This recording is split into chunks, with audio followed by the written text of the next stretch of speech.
Maranatha, Tuhan Yesus segera datang. Selamat berjumpa kembali dalam kuliah terbuka Eleos Theological School ITS. Malam ini kita akan belajar tentang teologi. Mengapa kita perlu berteologi? Saya Erna Dumais, host dari program acara ini. Saudara-saudara, jangan membayangkan bahwa teologi itu adalah sebuah ilmu yang berat dan rumit. Secara sederhana, teologi itu ada di sekitar kita. Mengapa? Bagian inilah yang akan kita pelajari di dalam kuliah terbuka Eleos Theological School malam ini. Itulah sebabnya mata kuliah kali ini disebut adalah Theology for Everyone. Kuliah malam ini akan membahas beberapa, yaitu pertama, apa itu teologi? Yang kedua, bagaimana berteologi yang sehat? Kemudian yang ketiga, bagaimana menemukan teologi dalam kehidupan ini? Kemudian yang keempat, mengapa kita harus berteologi? Saya sudah bersama dengan Pendeta Wanda Dumais, beliau yang akan mengajar topik ini. Dan kita akan menemukan teologi sound doctrine seperti yang Tuhan Yesus maksudkan.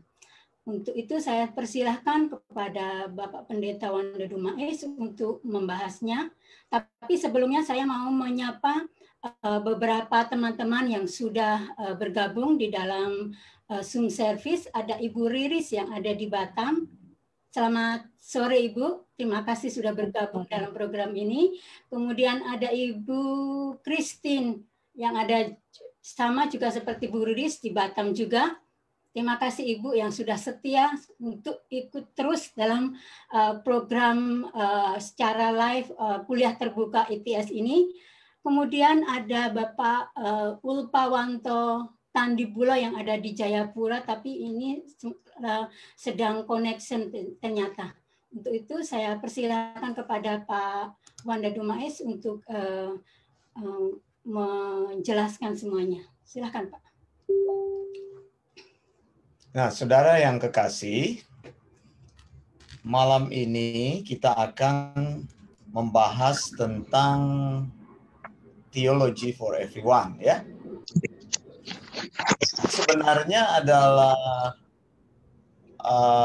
dasar yang harus kita ketahui. Bagaimana kita beriman kepada Tuhan. Nah, saya akan jelaskan ini secara sederhana, ya. Jadi jangan berpikir kalau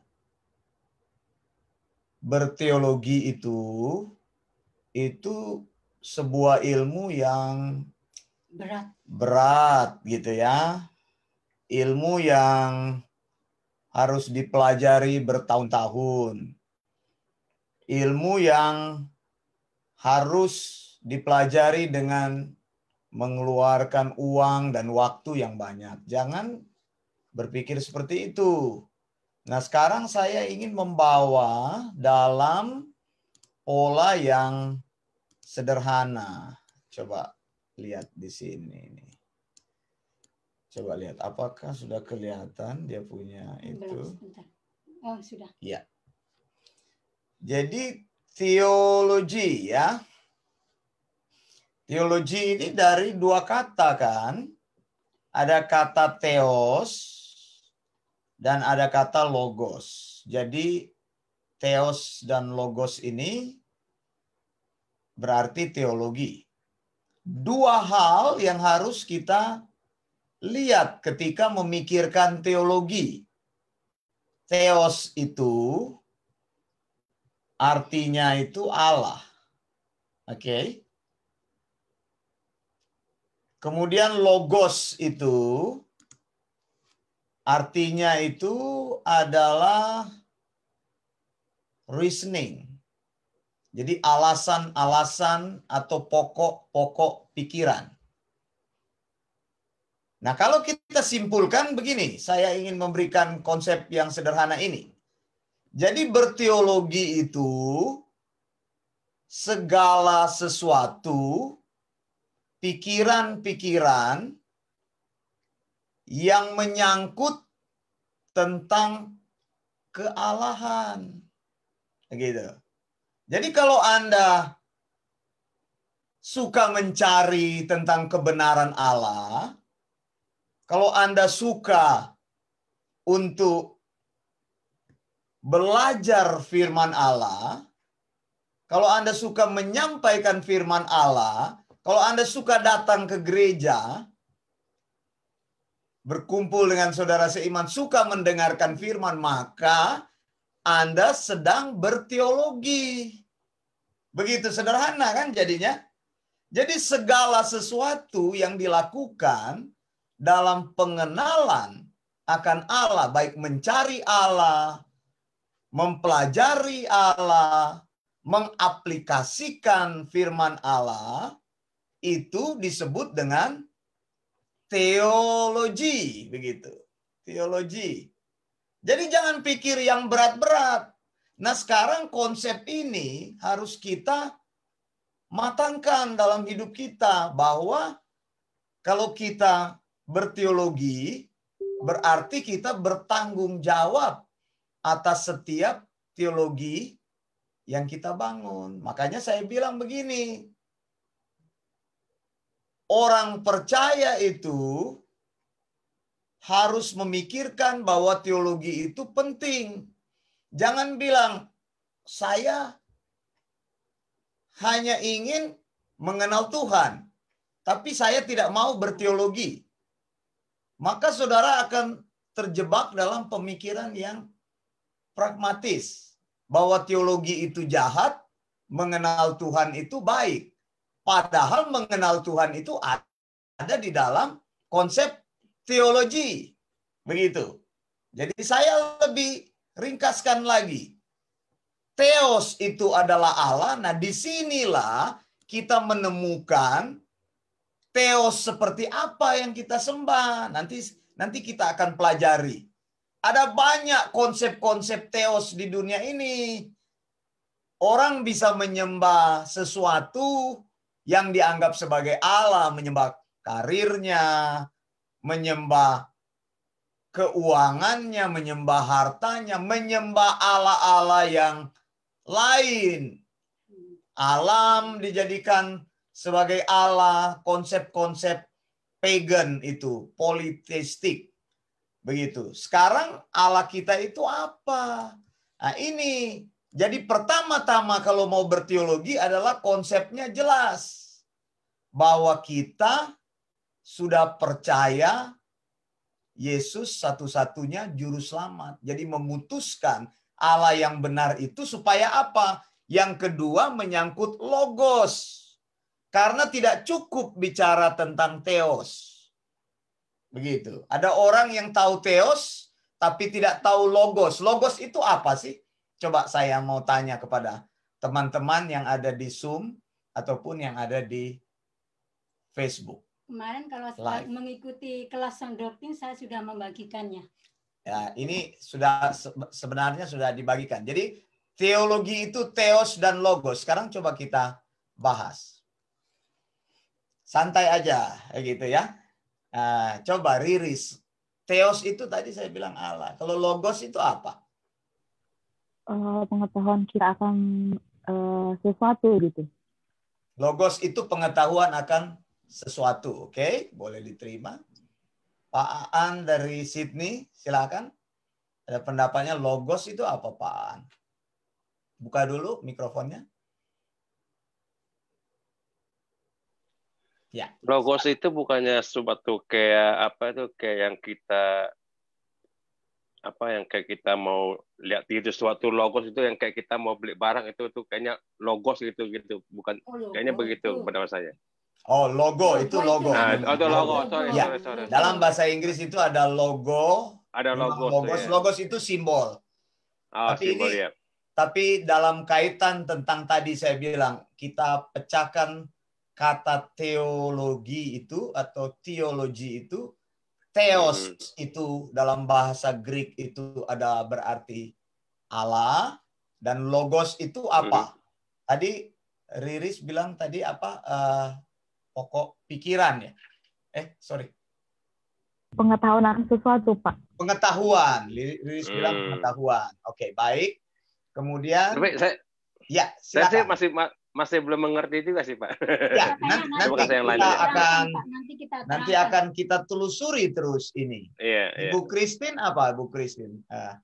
Logos itu kemarin apa? kan ikut sekolah kelas doktrin. Ada, Bu. Saya sudah bilang apa itu grape, apa itu logos, dan apa itu rema. Logos artinya perkataan. Logos artinya perkataan. Betul. Ya, Ada yang lain lagi? Bu Marcella dari Manado? Sedikit saja. Oh ya, Pak Ulpa. Pak Ulpa mau memberikan pendapat, silakan. Oh, Pak Ulpa baru di jalan ini. Tadi dia ada suaranya keluar. Silakan. Silakan Pak Ulpa. Pak Ulpa Logos itu ilmu kan, Bapak? Logos kayak biologi, bio dan logos, bios dan logos. Okay. Logos. Okay. Baik. Terus teos kayak teofani, teos Tuhan ya. Ilmu tentang Tuhan.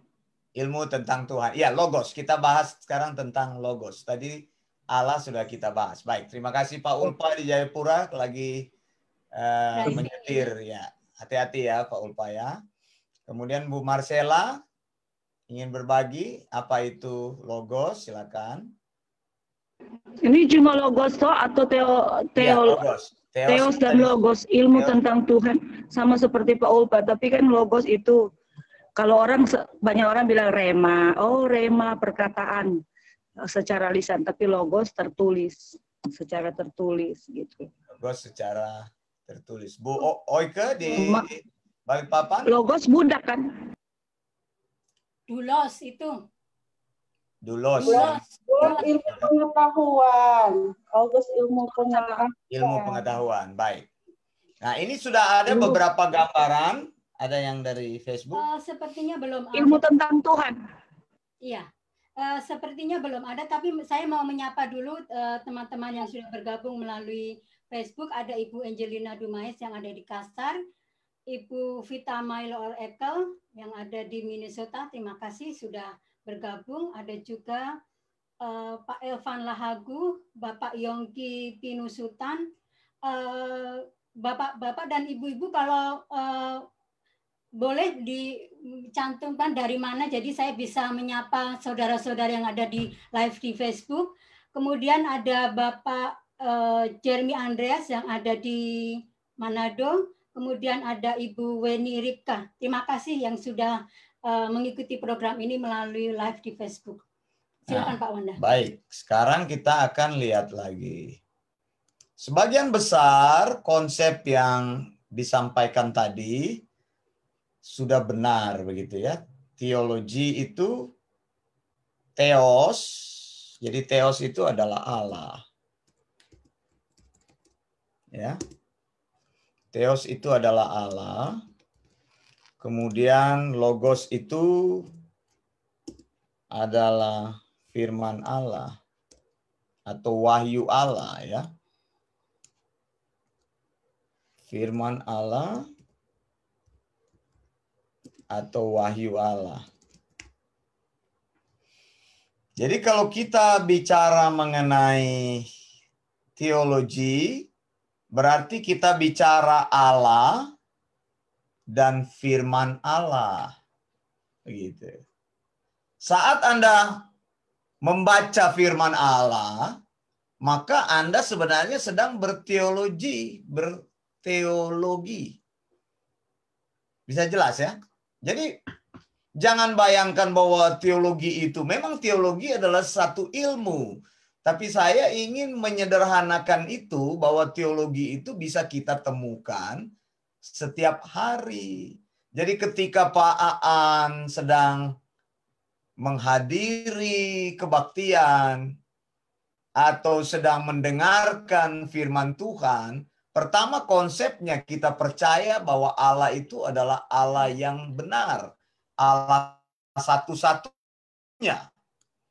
Yang kedua adalah kita percaya bahwa Allah mewahyukan dirinya di dalam firman-Nya. Maka kita sedang teologi.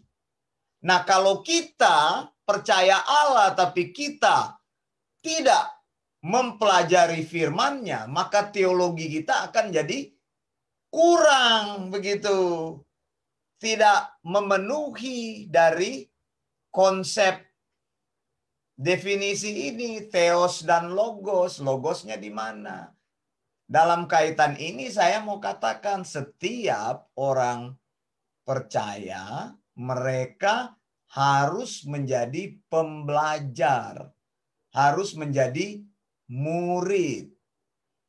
Begitu. Mengapa? Karena dengan belajar menjadi murid, kita sedang mengetahui siapakah Allah yang kita sembah.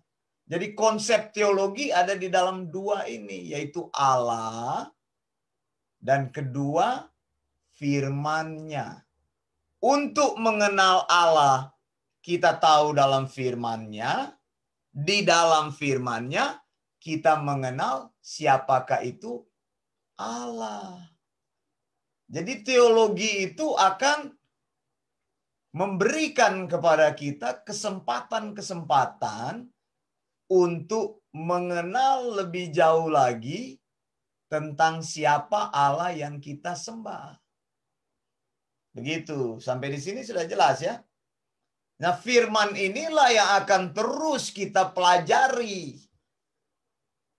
Firman inilah yang akan terus kita selidiki. Karena satu-satunya catatan yang ditinggalkan atau diwahyukan oleh Allah yang diberikan kepada kita untuk kita pelajari. Kalau kita tidak pelajari logos ini, maka kita tidak mengetahui siapakah Allah yang kita sembah. Begitu. Sampai sini jelas ya. Dan firman Allah juga yang kita baca itu atau pelajari kan terbatas. Terbatasnya di mana? Coba. Firman Allahnya terbatas di mana yang kita pelajari? Silakan. Silakan. Logos itu yang kita sedang akan pelajari di mana? Logosnya. Logos di mana? Silakan teman-teman. Yang dimaksud dengan logos itu apa? Tadi saya sudah terangkan. Lalu kita persempit logosnya itu apa? Alkitab. Betul nggak? Dari Kejadian sampai Wahyu. 66 kitab itu. 39 perjanjian lama. 27 perjanjian baru. Cuma ada 66. Jadi logosnya itu dibatasi sampai kepada 66 kitab itu. Kalau kurang belajarnya, cuma percaya perjanjian lama, maka pemahaman tentang Allahnya kurang. Berteologinya akan tidak sehat. Kalau lebih daripada 66 Alkitab itu, maka berteologinya juga tidak sehat. Mengapa? Karena konsep-konsepnya akan lebih. Begitu, semua yang kita ingin tahu tentang Allah itu hanya ada di dalam 66 kitab itu. Makanya kita harus setia kepada ke-66 kitab itu. Disebut final dan absolut. Sampai sini jelas. Begitu, tidak boleh ditambah, tidak boleh dikurang. Tidak boleh memasukkan pikiran kita lalu dicocokkan dengan firman Tuhan. Makanya prinsip yang paling gampang itu firman Tuhan itu 66 kitab itu adalah cermin. Mana ada orang yang bercermin? Kalau rambutnya sudah ada ubanan lalu dia bilang ini cerminnya yang salah ini. Ya nggak bisa kan? Cerminnya itu tetap. Yang berubah adalah refleksinya gitu. Begitu, jadi kita yang direfleksikan itu menyesuaikan dengan cermin itu. Alkitab itu tidak bertambah, tidak berkurang. Amin. 66 kitab. Nah, kita yang menyesuaikan diri. Itu sebabnya saya bilang bahwa sesudah wahyu Allah ditutup, maka tidak boleh ada wahyu-wahyu tambahan lain. Mana ada wahyu-wahyu tambahan, ada orang yang tulis di Facebook menyampaikan wahyu dengan bertanggung jawab. Mana bisa wahyu bertanggung jawab? Wahyu itu hanya disampaikan dalam 3 hal. Pertama, saya mau kasih tahu. Jadi ada wahyunya, kemudian ada pemberi wahyu, kemudian ada channelnya. Orang yang menerima wahyu. Sekali lagi, siapa yang memberikan wahyu kepada kita dalam kaitan logos ini? Siapa? Allah sendiri kan? Allah sendiri. Yang kedua, ada wahyunya. Jadi Allah melalui nafasnya itu theopneustos, dia memakai orakel-orakel, orang-orang khusus untuk menulis Alkitab. Nah, masa ada orang bilang sekarang, oh, saya terima suara dari Tuhan. Saya dengar suara dari Tuhan. Nah, kalau engkau menerima suara Tuhan, mendengar suara Tuhan, maka engkau mendapat wahyu yang baru. Kalau engkau mendapat wahyu yang baru, maka engkau adalah orakel. Maka kalau sudah ada wahyu yang baru, berarti Tuhan memberikan pewahyuan yang baru. Maka Alkitabmu akan bertambah. Bukan 66, tapi plus dengan nubuat-nubuatmu sendiri. Makanya kan banyak orang tersesat dengan nubuat-nubuat itu. Karena memang nubuat itu tidak pernah disampaikan oleh firman Tuhan. Hati-hati. Jadi berteologi yang sehat itu teologi yang dibangun dari Alkitab, dari logos itu sendiri. Sudah jelas ya? Bagaimana Pak Aan bisa pahami hal ini? Pelan-pelan kita. Pelan-pelan Pak ya. Pahami. Gimana? Ada kesulitan? Mungkin pertama kali Bapak mendengar. Iya. Kayaknya sih kesulitan sehingga ada bisa nangkap sedikit demi sedikit gitu. Baik. Ya. Yang lain, soalnya kan setiap hari saya mempelajari Pak. Oke. Jadi mungkin di sini ada apa tuh teologi. Sekarang saya baru banget itu kayak ibarat kayak mempelajari firman Tuhan, theos Allah, logos itu adalah firman-Nya. Itu udah tambah satu pengalaman buat saya. Itu. Jadi ya, saat Pak Aan duduk di sini sedang berteologi. Karena dalam usaha kita mencari Tuhan. Iya, betul. Iya. Jadi bukan nanti kita itu sekolah sampai jadi profesor baru berteologi. Teologi bukan sesuatu yang berat. Ada di sekitar kita. Ibu Christine berteologi. Iya. Begitu ketika menulis sesuatu, menyampaikan firman Tuhan. Iya, benar. Nah, thank you ya. Oke. Tapi kita sekarang teologinya harus bertanggung jawab. Mengapa? Alkitab katakan, Yesus bilang, karena itu pergilah, jadikanlah semua bangsa muridku. Mateteosate.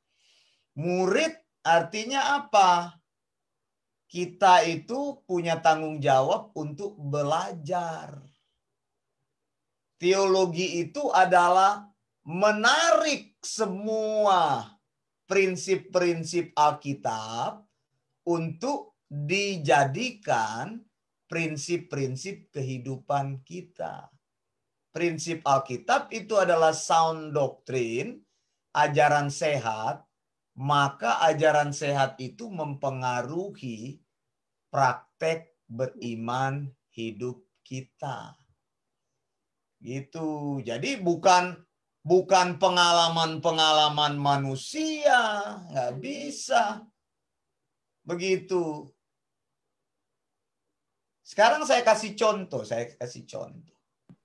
Mungkin saudara juga sama. Saya kalau nonton film, saya paling suka, maksudnya film di TV, movie, dan sebagainya. Paling suka dia ada tulisan begini, based on true stories. Atau based on actual event. Jadi artinya kisah nyata.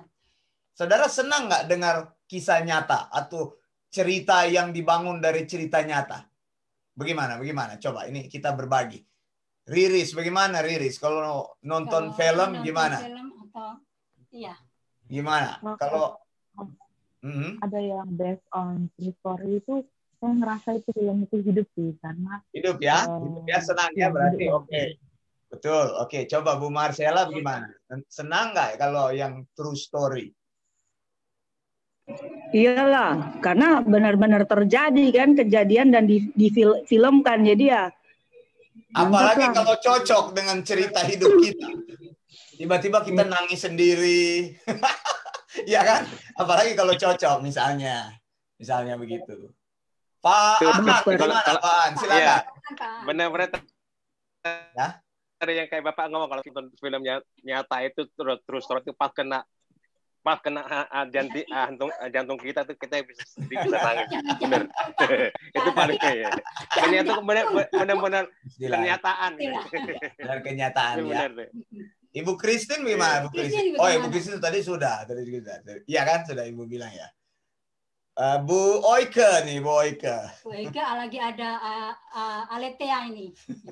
Ya Bu. Kalau saya kebetulan Pak Pendeta nggak terlalu suka nonton film. Saya lebih suka. Oh, sukanya apa? Sukanya maksudnya dengar kesaksian begitu, suka nggak dengar? Ya, kalau dengar kesaksian suka.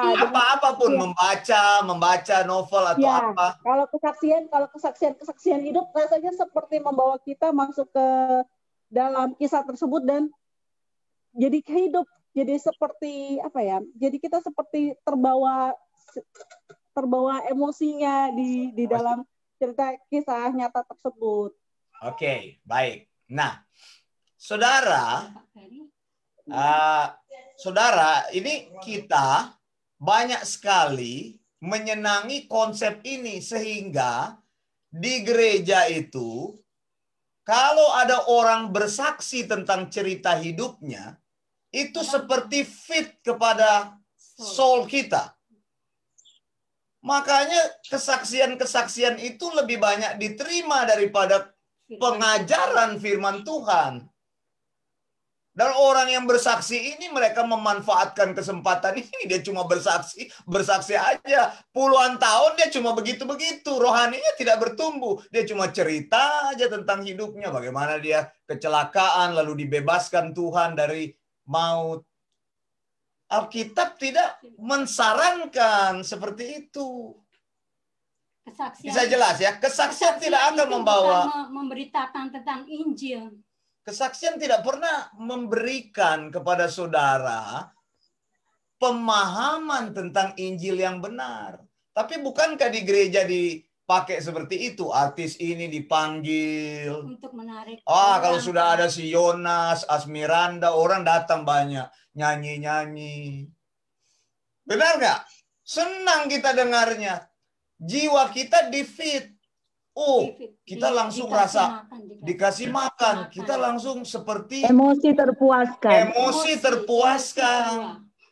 Emosi terpuaskan. Padahal kesaksian yang baik itu bercerita tentang bagaimana Yesus menyelamatkan hidupmu dan bagaimana engkau berubah menjadi murid sound doctrine.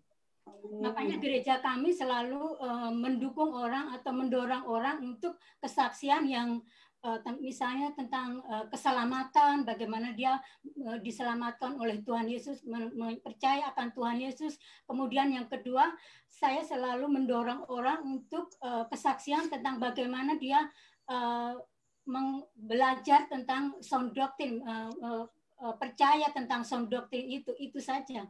Karena mendorong orang untuk menjadi murid. Begitu. Kan kita ini tugas kita menjadi murid. Memuridkan orang lain. Tapi saya tidak bisa pungkiri kalau kita membangun nuansa seperti itu. Mengundang orang. Saya pernah ceritakan itu. Di Jakarta itu ada dulu tuh pilot yang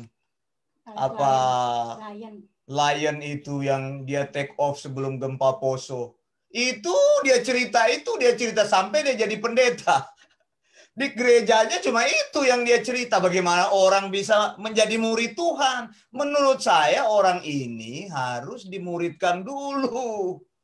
Bukan Begitu. pengajaran ya Pak yang diajarkan. Ya bukan, dia cuma cerita kesaksian. Kalau mau cerita kesaksian di dunia ini banyak sekali. Ada orang, saya bisa cerita dulu hidup saya naik mobil bersama mama saya waktu Natal mau belanja di Manado, lalu mobil itu terbalik. Kita pernah Lalu sebentar. Lalu apa itu? Saya masih hidup sampai saat ini. Kalau saya mau cerita itu, saya bisa keliling-keliling dari Sydney ke Amerika, ke Belanda. Cuma cerita itu aja. Tidak ada orang yang bisa dibangun dengan hidup saya. Makanya teologi itu bicara tentang Allah dan firman-Nya. Jadi hindari tentang kesaksian-kesaksian begitu. Bisa jelas? Bisa jelas. Tidak ada manfaatnya itu kesaksian, tidak membangun hidup. Ada buku-buku tentang kesaksian banyak. Engkau baca buku kesaksian. 10 tahun engkau baca buku kesaksian, rohanimu tetap begitu saja. Sama seperti engkau masuk gereja 10 tahun, 20 tahun, tanpa engkau menjadi murid, engkau tidak bisa berbuat apa-apa dalam kerajaan Allah. Bukan begitu, Pak Ferry Gunawan? Bagaimana? Silakan pengalamannya Pak Ferry Gunawan, silakan. Ada mau sharing? Pak Pendeta itu sebentar ada Aan ya? Iya, sudah ada. Ada, sudah bergabung. Sudah bergabung dia. Pak Ferry apa kabar, Fer? Aan ya, baik Aan. Baik. Bagaimana Pak Ferry berkaitan dengan kesaksian bagaimana tuh? Tadi saya sudah bilang, tadi Pak Ferry miss itu tentang teologi itu. Pertama kesaksian. Kalau menurut aku sih kesaksian itu kan hanya subjektif Pak. Subjektif betul. Ini bagus aja, belum tentu benar kan apa yang diucapinnya kan itu hanya cuma mungkin ya percaya mujizat aja begitu toh Pak ya. Tapi kalau menurut aku sih ya, kalau kesaksian yang benar itu kesaksian tentang perkembangan pertumbuhan iman. Nah, benar. Kesaksian yang benar itu. Nah, terus pertumbuhan iman, terus bagaimana maksudnya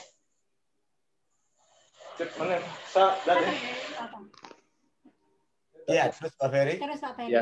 Ya, kesaksian yang bagaimana pertumbuhan iman kita bertumbuh, terus ya kesaksian yang ini aja yang memuliakan nama Allah lah, bukan kesaksian macam-macam lihat mujizat begitu, terus ngimpi gitu, itu bukan kesaksian itu Pak, kalau menurut aku begitu. Betul, oke, baik. Mimpi nanti penglihatan gitu ya Pak, maksudnya Pak ya. Betul. Iya. Bangkit dari kematian. Banyak orang senang dengar begitu tuh. Ya, naik ke surga, turun naik surga, terus perang di apa? Aduh, itu bukan kesaksian itu. Kebenarannya Pak. Oke, baik. Belum tentu benar itu. Baik, jadi konsep inilah yang mau saya luruskan. Bahwa berteologi itu harus sehat.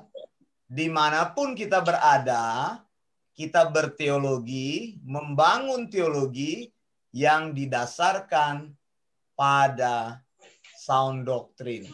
Teologi sound doctrine itu adalah mengenal firman Allah, bertumbuh dalam firman Allah dan mengajarkan firman Allah kepada orang-orang yang lain. Hidup kita mempengaruhi orang-orang di sekitar kita.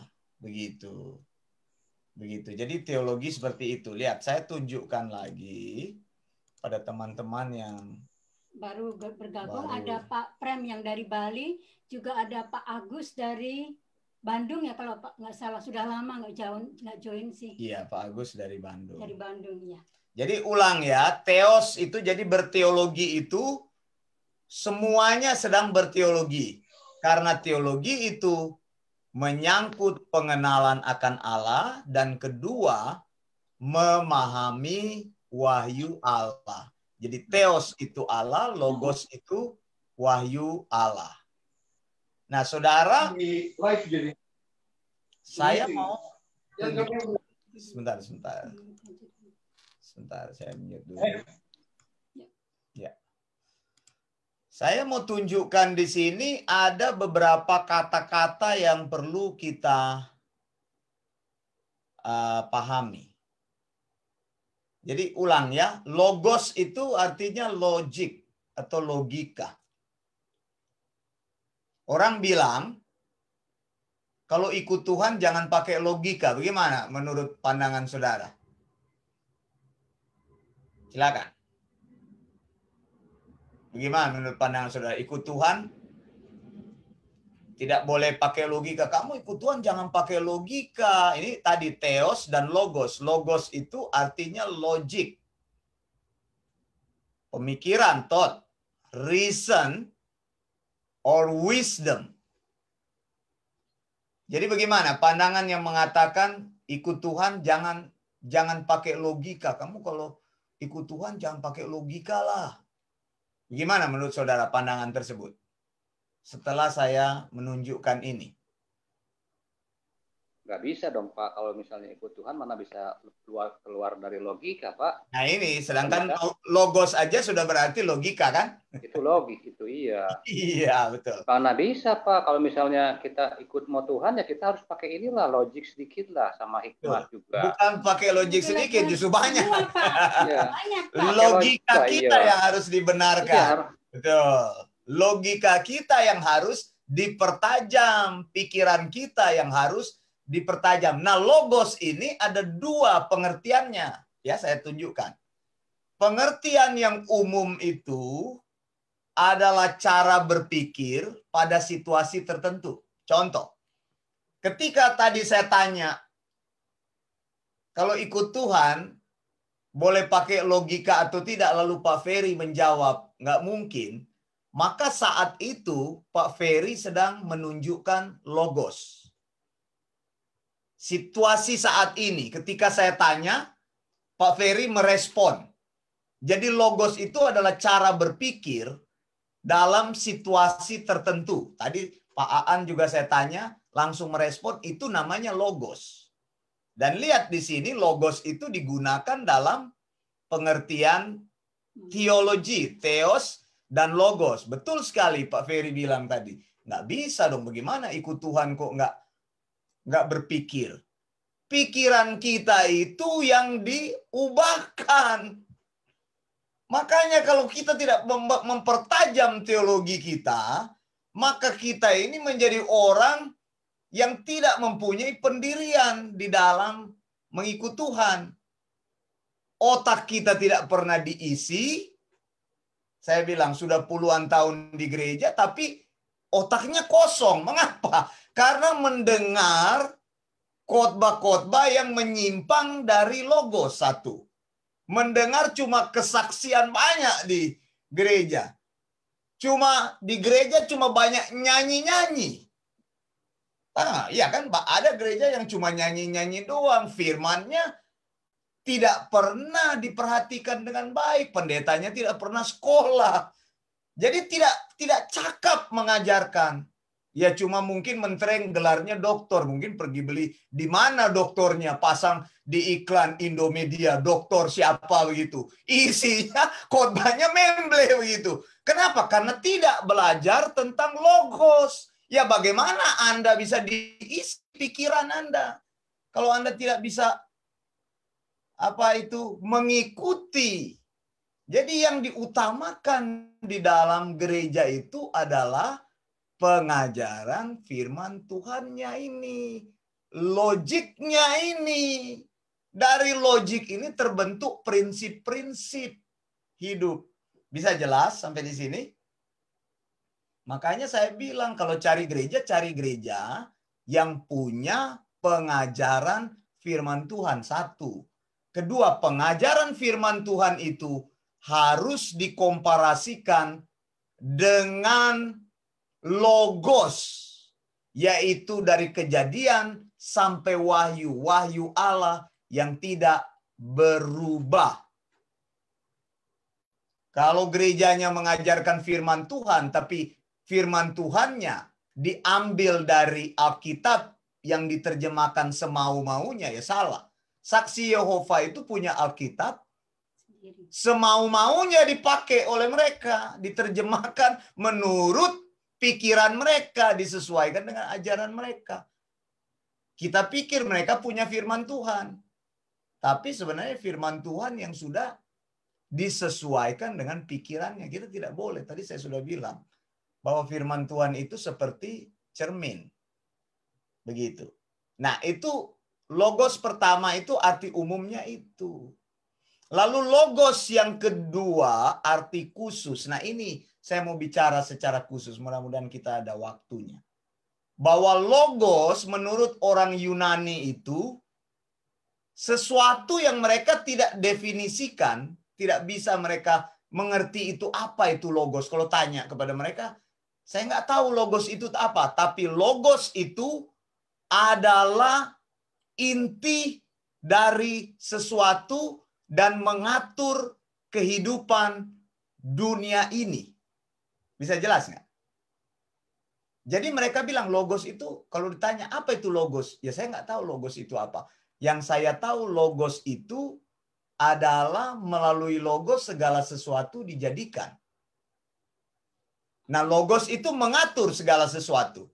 Logos itu memiliki wujud dan dari logos itu sumber segala sesuatu muncul. Lihat, saya tunjukkan pengertian dalam bahasa Yunani. Yohanes 1 ayat 1 sampai 3. Lihat, saya tunjukkan ini ya. Saudara bisa cek dalam Alkitab saudara. Dikatakan begini, en arche, en hologos, kai hologos, en proston theon, kai theos en hologos. Apa maksudnya? Ini di dalam Yohanes 1 ayat 1. Dia katakan dalam permulaannya adalah logos. Jadi sebelum segala sesuatu itu ada, maka logos itu sudah ada. Ini yang tadi orang Yunani kalau tanya, logos itu apa? Logos itu yang mengatur alam semesta ini. Orang Yunani bilang. Nah, Alkitab menggunakan kata itu dengan tepat sekali dalam Yohanes 1 ayat 1. Coba baca Yohanes 1 ayat 1 bahasa Indonesia bilang apa? Teman yang sudah mendapatkannya, Yohanes 1 ayat 1 bilang apa? Yohanes 1 ayat 1. Ya. Pada mulanya adalah firman. Firman itu bersama-sama dengan Allah dan firman itu adalah Allah. Coba lihat dikatakan en arche en ho logos. Dalam permulaannya sebelum segala sesuatu ada, maka logos itu sudah ada. Dikatakan seperti itu. Dan dia bilang kai dan kai ini dan hologos en proston theon. Logos itu bersama-sama dengan Allah. Nah, ini saya mau tunjukkan ini. Ada sedikit tricky ini. Ada logos, ada Allah. Lalu dia bilang, kai theos en hologos. Dan logos itu adalah Allah. Bisa jelas nggak di sini?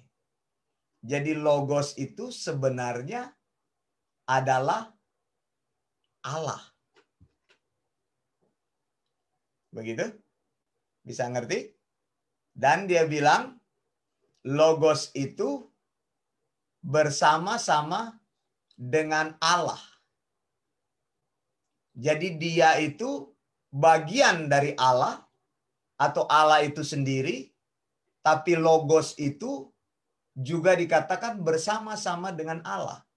Artinya pribadi Allah yang lain. Tapi tidak bisa dipisahkan oleh Allah. Kenapa dia tidak pakai kata theon saja atau theos, tapi dia pakai kata logos. Saya tunjukkan lagi bukti berikut, nanti baru kita lihat. Ya kalau ini di dalam Genesis 1, Kejadian 1 ayat 3. Dalam Masoretic Text. Dibilang begini. Saya bacakan ini ya. Wayomer. Ini ada 3 kata ini amar. Ini amar. Ini amar artinya berbicara. Wayomer Elohim. Kemudian Yehi. Or. Kemudian dikatakan wayehi or. Jadi dan berfirmanlah Elohim Allah, jadilah terang, terjadilah terang. Maka jadilah terang. Atau lalu terang itu jadi. Bahasa Indonesianya bilang begitu. Sekarang saya kasih contoh kepada saudara. Kejadian 1 ayat 3. Waktu Allah bilang, berfirmanlah Allah. Jadilah terang, maka terang itu jadi. Sekarang saya tanya, Allah berfirman kepada siapa? Silakan, Pastor Prem. Silakan. Sini kita mau lihat logos ini. Nanti saya tanya satu-satu ya. Dengan dirinya sendiri, Pak. Dengan dirinya sendiri. Alasannya? Ya karena Allah adalah logos. Ya Allah itu Allah sendiri. Jadi firman itu ya Allah sendiri. Tapi di situ dibilang dan berfirmanlah Allah. Ya. Jadilah terang.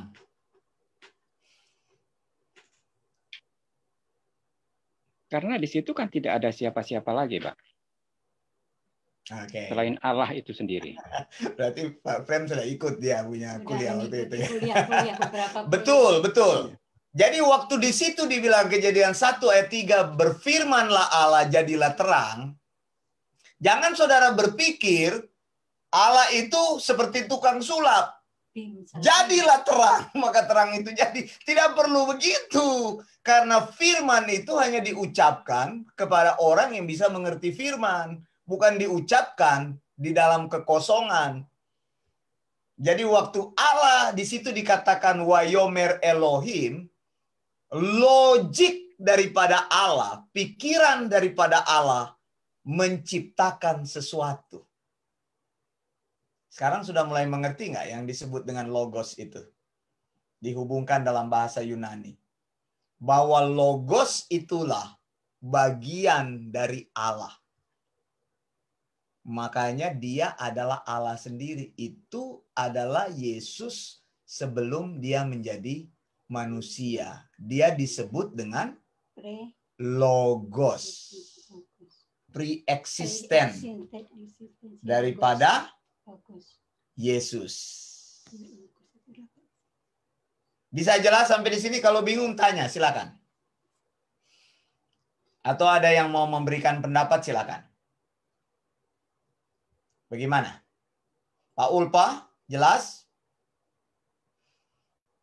Atau mengikuti, Pak? Mengikuti ya? Oke, lagi mengikuti. Baik. Ada yang ingin memberikan tambahan? Pak Agus, gimana Pak Agus? Silakan, kasih pendapat untuk berdiskusi, boleh bertanya atau menambahkan pendapat di situ.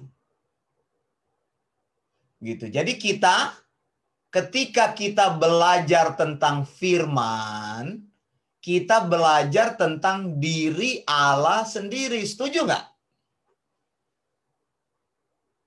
Jadi sekarang saya tanya, firman Tuhan itu penting atau enggak? Penting. Penting sekali dalam kehidupan kita. Bagian yang paling penting di dalam ibadah kita adalah firman. Begitu. Dan firmannya itu bukan firman yang kacau-kacau yang diajarkan. Tapi firman yang diajarkan dari Theopneustos. Bukannya Pak Ulpa nanti sudah ada konsep. Misalnya Pak Ulpa sudah ada pikiran tertentu. Lalu cari-cari ayatnya. Di mana ayatnya ini? Kan orang model sekarang kan begitu. Mau bicara tentang kesuksesan, bagaimana supaya tahun 2021 ini hidupmu akan diberkati berlimpah-limpah. Dia mulai cari kata-kata berkat. Itu aja setiap tahun yang diulang, berkat, berkat, berkat. Benar nggak Pak An? Jadinya kita di dalam pikiran kita nggak pernah bertumbuh. Yang bertumbuh cuma berkat aja. Iya, nanti dipanggil, nanti mengharap nih kepada Tuhan. Tuhan bilang, apa yang kamu lakukan? Berkat-berkat aja ceritanya. Nah, itu betul Pak An bilang, betul. Bagaimana Riris? Setuju nggak Riris? Penting nggak cari firman Tuhan? Penting? Penting, karena firman itu Tuhan sendiri gitu. Betul, firman itu Tuhan sendiri. Begitu. Jadi kita harus menguliti firman Tuhan itu dengan detail. Nah, apapun yang tidak sesuai dengan firman Tuhan, harusnya kita tolak. Hidup ini kok singkat kok, kenapa engkau harus takut? Banyak orang takut dulu, banyak orang bukan dulu, banyak yang mendengar sound doktrin, mereka bersemangat. Ketika mereka mulai dapat pertentangan, aniaya, mundur satu-satu saya lihat. Nggak berani mereka. Saya bilang, kenapa nggak berani? Yang menentukan iman itu adalah hidupmu. Jangan engkau diatur-atur orang lain. Masa urusan ke surga diatur-atur sama pendetamu, sama gerejamu? Takut mati, amat Pak. Begitu. Hah? Bagaimana Pak An? Takut mati, jadi nggak berani. Takut mati. Tidak berani. Nah, banyak orang begitu. Makanya kan Yesus sudah bilang bahwa ada dua jalan. Sesaklah jalan yang menuju kehidupan dan sempit, tapi lebarlah jalan yang menuju kepada kebinasaan, dan banyak orang memilih jalan itu. Sayang, orang zaman dulu itu untuk ikut Tuhan, mereka mengorbankan segala sesuatu. Anda tahu nggak siapa itu Paulus? Tahu nggak siapa itu Paulus? Sebelum dia ikut Tuhan, tahu nggak? Pengusaha bukan Pak? Bukan, dia Paulus suka mengenai ya, menganiayain yang pengikut Kristus.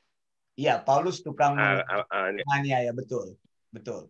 Paulus ini belajar stoik filosofi. Di zaman Paulus, stoik filosofi ini adalah ilmu yang paling dicari, karena semua universitas di zaman itu mengajarkan stoik filosofi. Tapi ketika dia ikut Tuhan, dia harus tinggalkan semua itu. Mahal sekali harganya yang harus dia bayar untuk ikut Tuhan. Begitu. Paulus juga berasal dari keluarga yang kaya. Kenapa? Karena orang yang sekolah di university zaman dulu itu adalah orang-orang yang punya uang. Papanya kasih sekolah dia dengan harapan dia menjadi seorang sarjana stoik yang terkenal. Dibayar mahal uang sekolahnya. Tapi ketika dia bertemu dengan Yesus, hidupnya terlunta-lunta. Dia diusir sana-sini, mau dibunuh, dan sebagainya. Begitu. Maksud saya, ya kita tidak perlu menjadi seperti itu. Bukannya saya mau bilang kalau ikut Tuhan harus jadi seperti Paulus. Tidak, setiap orang punya garis hidupnya sendiri, jalan hidupnya sendiri. Tapi konsistensi mengikut Tuhan, komitmen mengikut Tuhan harus dipertaruhkan. Apa yang dibilang firman harus kita lakukan. Tadi Riris bilang kan, firman itu adalah Allah sendiri. Jadi kalau kita belajar firman Tuhan, percaya bahwa Allah itu berbicara kepada kita melalui firman-Nya. Nah, kalau Allah berbicara, masa kita tidak berani untuk menjalani hidup ini di dalam firman Tuhan? Begitu. Mau berapa lama sih kita hidup di dunia ini? Kenapa kita harus takut peduli kepada orang lain? Sedangkan Tuhan sendiri sudah menjamin hidup kita. Begitu. Bisa jelas? Boleh ya? saya tambahkan sedikit, Pak? Silakan Pak Prem. Banyak juga nggak apa-apa. Silakan. Kita diskusi. Gini Pak, gimana ya? Kan saya udah sharing ke Pastor Wanda ya waktu itu.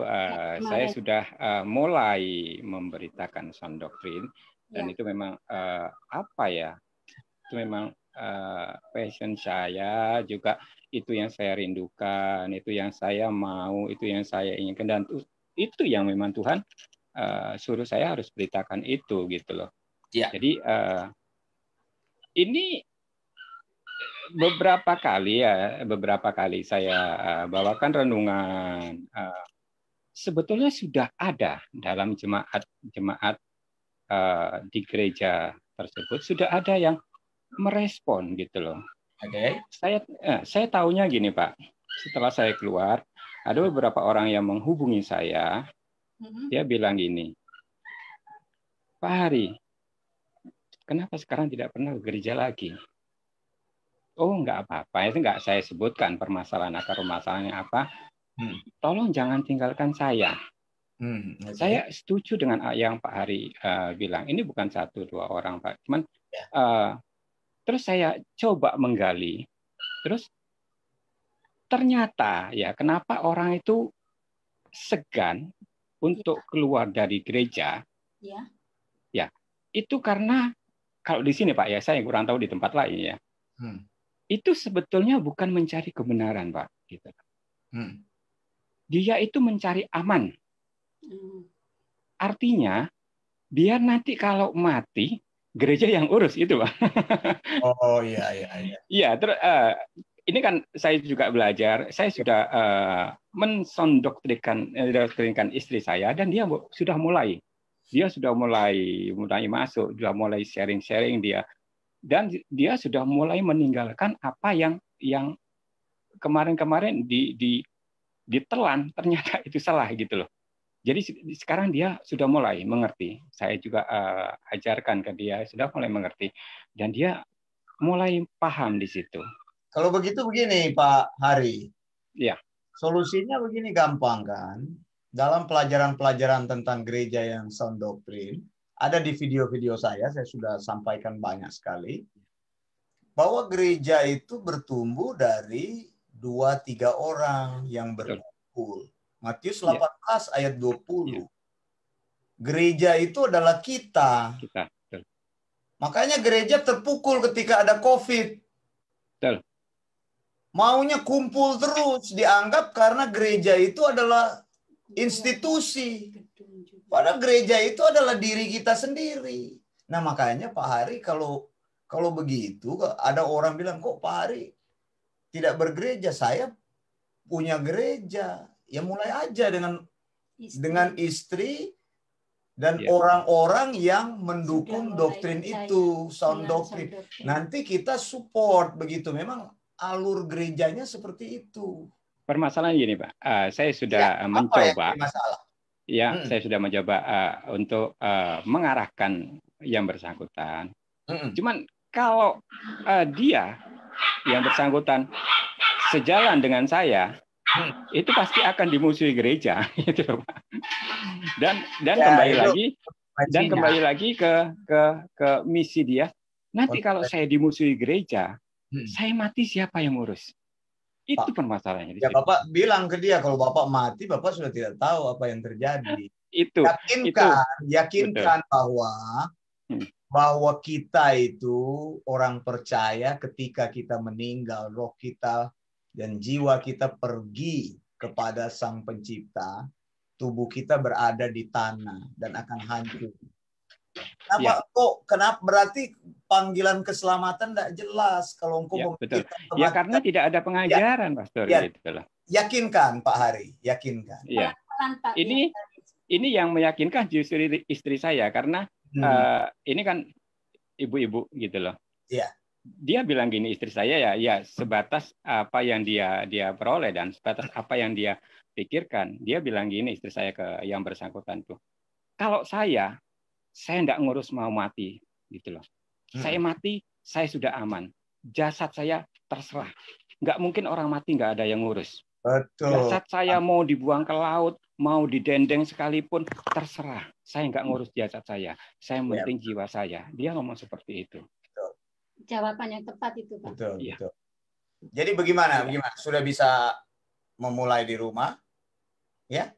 Kalau bisa nanti berhubungan, saya kasih bahan-bahan yang pokok untuk membantu bersama, nanti kita terkoneksi terus supaya memang terbentuk begitu kelompoknya begitu. Ini bukan untuk siapa-siapa ya, bukan untuk saya, independen. Pak Hari akan memulai itu sendiri, gereja itu seperti itu. Saya masih transisi ini Pak, masalahnya kan saya masih disorot ini.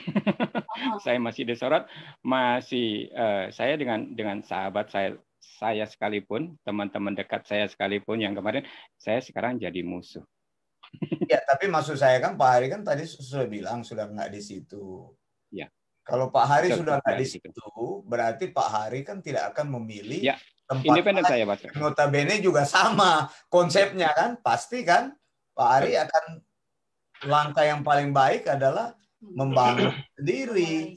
Karena tidak ada orang yang Pak Hari lihat atau pelayanan yang mewakili sound doctrine itu di Bali. Jadi kita yang memulai sendiri. Bapak dengan Ibu juga sudah satu pikiran dengan Bapak, why not? Awalnya memang akan susah, tapi ya kita lama-lama akan terbiasa.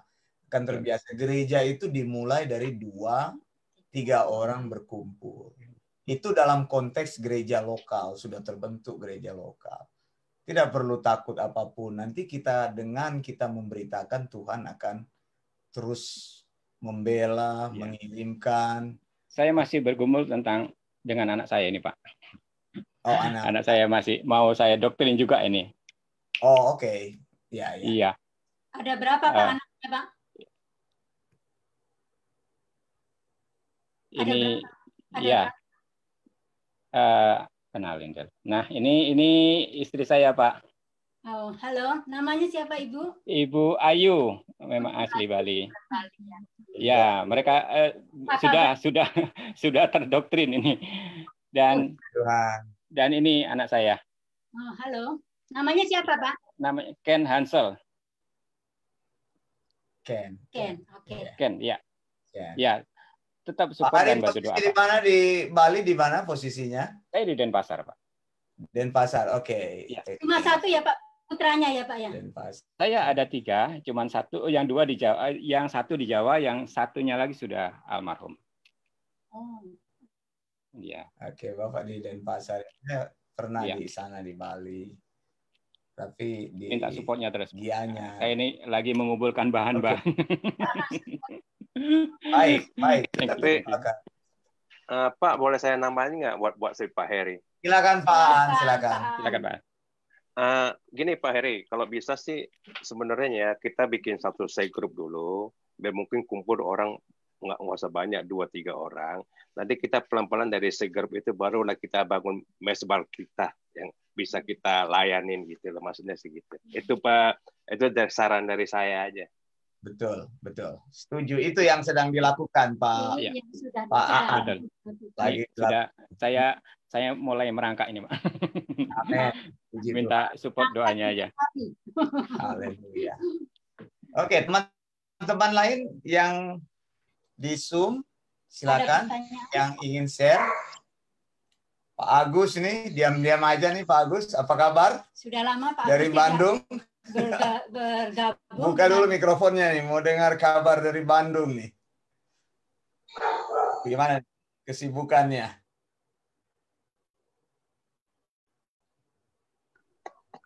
Baik, Pak. Ya, gimana kesibukan selama ini? Ya, masih ini aja, Pak. Sibuk kerjaan aja. Terus gimana mengenai sound doctrine? Gimana? Apakah ada kesulitan tertentu dalam memahami atau menjalankan sound doctrine? Gimana? Coba share. Saya untuk saat ini sih belum ini ya Pak, belum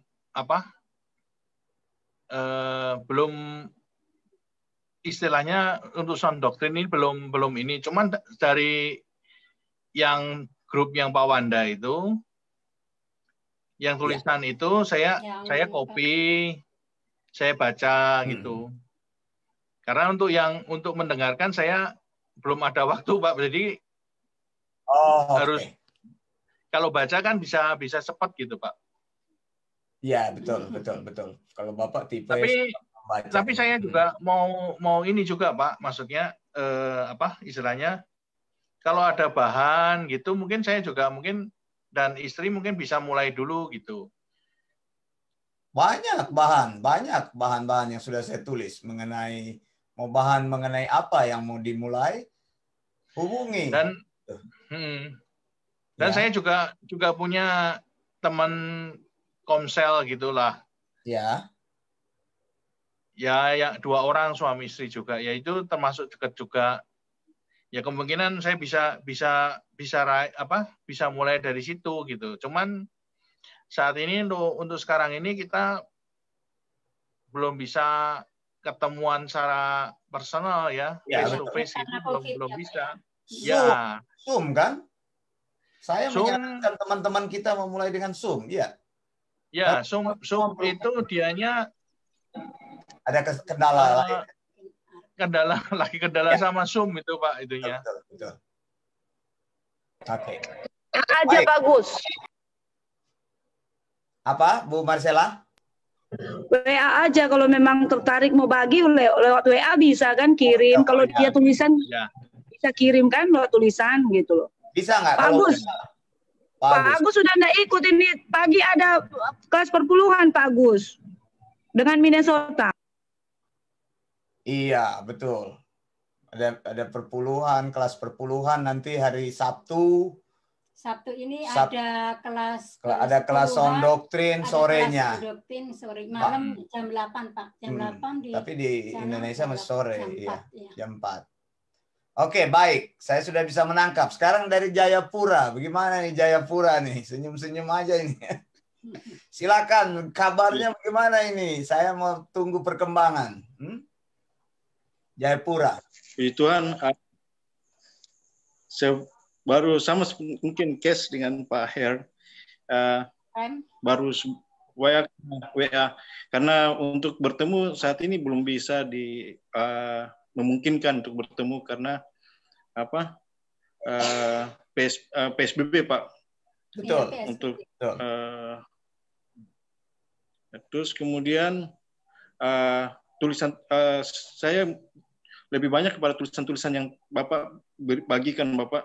Saya juga copy paste Bapak punya tulisan ke dalam Word untuk disimpan dalam file-file saya. Banyak yang Bapak punya saya rekam di dalam Word untuk saya koleksi Bapak untuk. Nggak apa-apa ya. Iya. Karena kalau saya metode saya adalah infected. Maksudnya ada komunitas yang sudah terbentuk begitu. Oke, mungkin dalamnya belum ada sound doktrin. Ya. Saya tidak membentuk komunitas yang baru, tetapi kalau bahasanya menginfektif menyebarkan yang pemahaman kita dalam satu komunitas yang sudah ada. Betul. Ya, karena untuk memulai komunitas yang baru tidak memungkinkan karena situasi yang pandemik sekarang. Tapi dengan WA dalam komunitas yang sudah terbentuk itu dia akan serupa dengan kita juga gitu, Pak. Jadi pelan-pelan seperti air yang terisi diisi terus, kemudian air yang lama keluar dan terisi air yang baru. Gitu, Pak. Dan gimana bisa ada teman-teman yang bisa diundang, mungkin mereka bisa ikut dalam kelas supaya bisa dimuridkan gitu di dalam Zoom. Kalau ada bisa ditawarkan. Dari Papua ya, dari Jayapura. Ya. Iya, kemarin sudah ada 2-3 orang yang ingin bergabung, tapi saya panggil untuk mengikuti Zoom. Mereka ya itulah, Pak. Mereka punya kesibukan sendiri, Pak.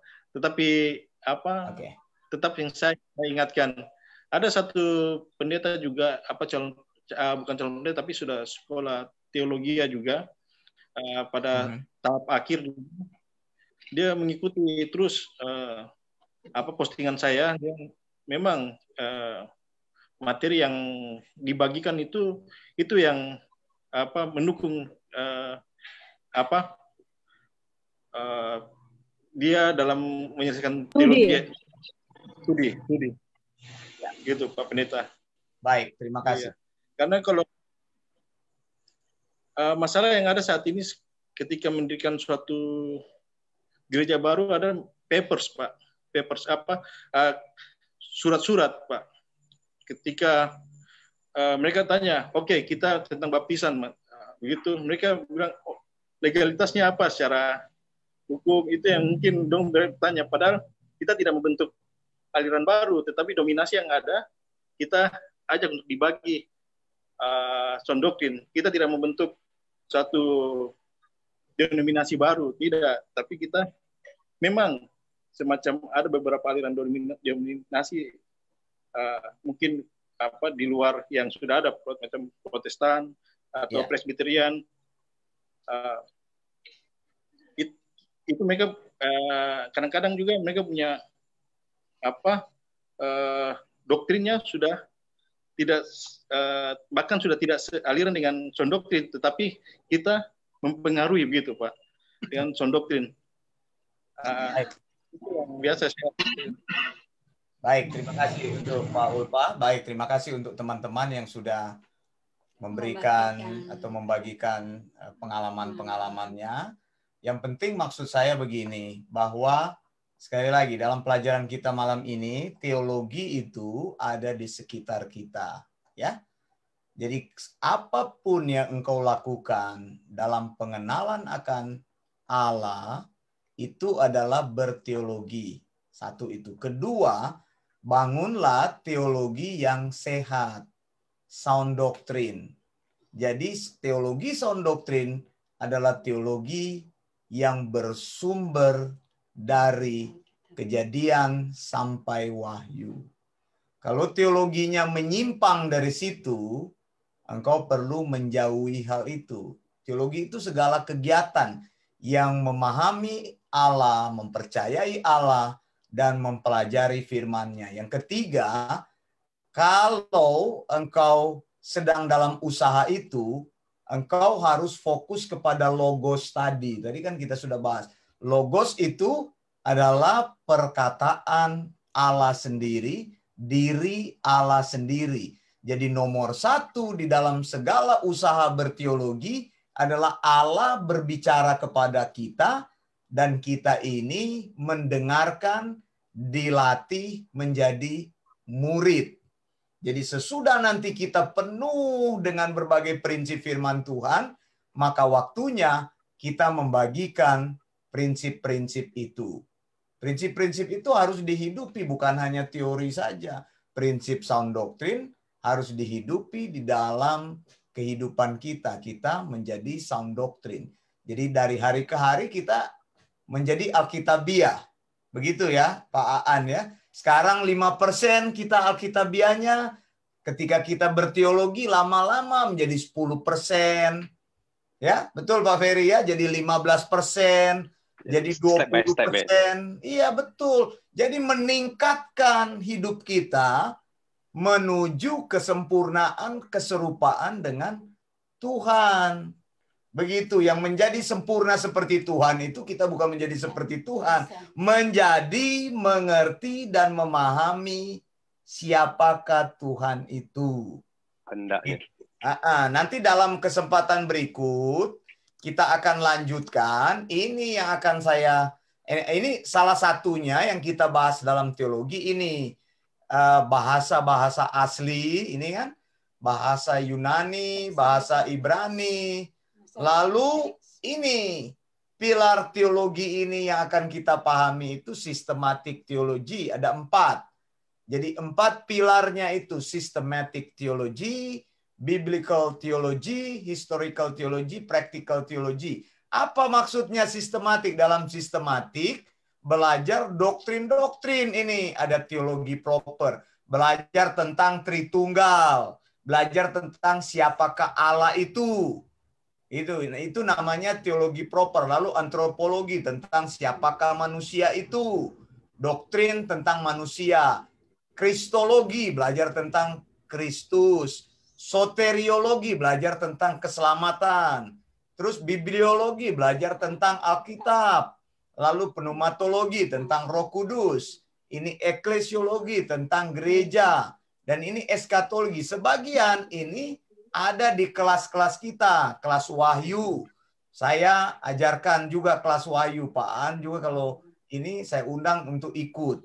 Boleh nanti kasih tahu aja, Ya, nanti saya kasih tahu kalau waktunya bisa ikut. Ada yang kami buat dengan teman-teman kita di Minnesota di Amerika. Itu ya. Jadi kita karena waktunya terbalik, saya bukanya pagi. Begitu. Tapi kalau untuk Indonesia dan Australia itu waktunya masih lebih gampang, hanya beda berapa jam saja, 4 jam. Kalau Amerika kan itu beda 17 jam gitu. Jadi pagi dan malam, mereka malam, kita ini pagi. Jadi berbeda dia punya situasi. Jadi harus dibuat dua begitu ya. Kemudian biblical teologi itu apa? Mengenai kanonik. Tadi kita sudah singgung. Terus biblical studies, ada arkeologi sini, sejarah-sejarah kuno, terus antropologi, tekstual kritisisme, ini banyak. Ada teologi PB, teologi PL, tapi jangan dulu lihat ini, saya hanya memberikan tema-tema saja, nanti kita akan telusuri begitu. Lalu yang disebut dengan praktikal itu apa? Itu bentuk-bentuk praktis di dalam gereja begitu, praktek-praktek bergereja, ibadah itu seperti apa, liturginya seperti apa, persepuluhan. Pak Aan sudah tahu doktrin persepuluhan yang benar? Masih belum sih. Masih belum ya. Di saya punya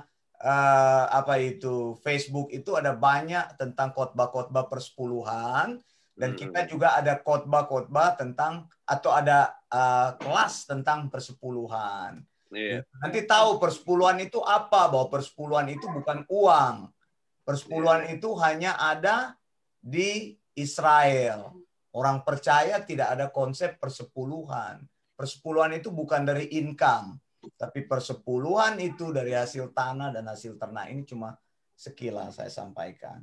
Kemudian ada berkaitan dengan tadi apa? Historical. Historical ini belajar sejarah. Begitu, nanti saya juga sudah pernah sampaikan kenapa persepuluhan uang itu masuk ke dalam gereja tahun 300. Mulailah gereja cari-cari uang untuk apa? Mendirikan bangunan-bangunan besar. Begitu, karena dibutuhkan banyak uang, maka konsep tentang uang itu masuk dalam gereja. Gitu. Jadi sampai sekarang jadinya, Pak. Sampai sekarang. Kayaknya kalau dibilang, Pak Aan, Anda belum bayar persepuluhan, bulan depan ditagih 2 bulan ya. Ini contoh saja. Itu tidak benar sebenarnya. Konsep itu tidak dikenal begitu. Di dalam gereja Tuhan tidak ada, perjanjian baru tidak pernah mengajarkan konsep persepuluhan. Jadi hal-hal ini akan kita bahas jadi bentuk praktis. Begitu, lagu-lagu seperti apa yang kita nyanyikan di dalam gereja itu dalam practical teologi. Baik, ini yang akan atau yang bisa saya sampaikan sejauh ini. Nanti kita akan sambung dalam kesempatan berikut. Dan tadi juga seperti yang Pak Prem tanya, bagaimana ibadah itu. Nanti kita akan buat konsep ibadah itu, atau Pak Ulpa tadi bilang harus ada paper. Nggak perlu itu, Pak. Paper kita baru 2-3 orang, mau cari paper bagaimana? Gereja itu bukan dari izinnya. Nanti kalau mau urus sinode baru urus izinnya, itu jumlahnya sudah besar. Tapi kalau 2-3 orang baru 10, 15, ya baptis orang mana harus pakai paper? Nggak perlu. Orang sudah bertobat perlu dibaptis, ya dibaptis saja. Masa mau tanya surat dulu, kamu ada suratnya nggak membaptis? Suratnya di dalam Kejadian 28 ayat 19. Jadikan semua bangsa muridku dan baptislah mereka dalam nama Bapa dan Anak dan Roh Kudus. Itu SK-nya. Pak An punya SK-nya, Riris punya SK-nya, Bu Kristin punya SK-nya, Pak Prem, Pak Ferry juga. Pak Ferry siap-siap nanti kalau ada orang dari Erwood sudah ke Pak Ferry. Saya percaya doktrin Pak Ferry. Surat itu tidak kejaminan kehidupan, Pak. Amin, betul. Pak Agus, Bu Marcella, Pak Ulpa, dan Bu Oike, itu semua itu harus kita tahu. Nanti kita bahas dalam kesempatan yang berikut. Memang ini banyak sekali. Tapi yang sekarang, ya silakan. Itu Pak, itu gerejanya di Indo ya? Apa? Gerejanya di Bapak di Indo. Di sini di kan kita ada di Australia, bukan di Indo. Nanti sorry maksudnya di mananya gitu. Iya, nanti saya bicara dengan Bapak ya. Nanti saya bicara tempatnya. Iya, baik. Oke, ada yang mau bertanya atau kita sudah mau tutup kalau sudah selesai? Sudah cukup ya? Sudah cukup ya? Baik, kalau begitu kita akan tutup. Riris bisa berdoa tutup? Silakan. Tuhan, terima kasih buat sore yang indah ini Tuhan. Terima kasih buat hamba-Mu yang sudah mengajarkan kebenaran firman-Mu, dan ketika kami semua mendengarkannya, biar kami Tuhan dapat mengaplikasikannya dalam kehidupan kami, dan kami menjadi terang dan garam seperti yang Engkau mau sesungguhnya Tuhan. Terima kasih Bapa, kami serahkan hidup kami Tuhan ke depannya ke dalam tangan Tuhan. Amin, dalam nama Yesus Kristus kami berdoa, haleluya, amin. Amin. Terima kasih untuk kehadiran semua teman-teman di Zoom dan di Facebook. Kita sama-sama akan katakan salam gereja perjanjian baru. Maranatha. Maranatha. Yesus segera datang. Blessing. Bye. Bye. Bye. Bye.